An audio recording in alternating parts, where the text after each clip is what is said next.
what is up everyone? Welcome back to our YouTube channel. So for today's video, we're going to talk about SafePal Wallet and if it's really worth it. If you're into crypto or just getting started, you've probably heard of the SafePal Wallet. It's been gaining attention lately, especially with Binance backing it. So today I'm breaking down what it offers, how it works, and whether it's actually worth using. SafePal comes in two flavors, a mobile app and a hardware wallet.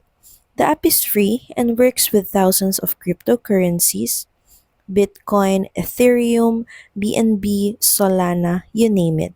The hardware wallet called the S1 is built for security.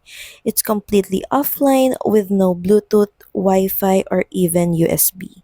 Everything is done through QR codes scanned from the app. A bit old school? Maybe, but that's the point. No remote hacking risk. Security is a major selling point here. The S1 hardware wallet even has a self-destruct feature if someone tries to tamper with it.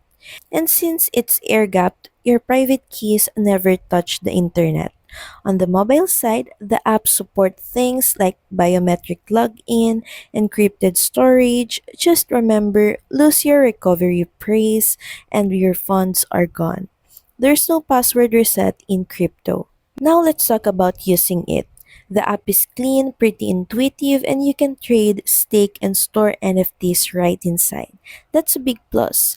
The hardware wallet might take a little getting used to, especially if you're new to scanning QR codes for every transaction. But once you get the hang of it, it feels solid.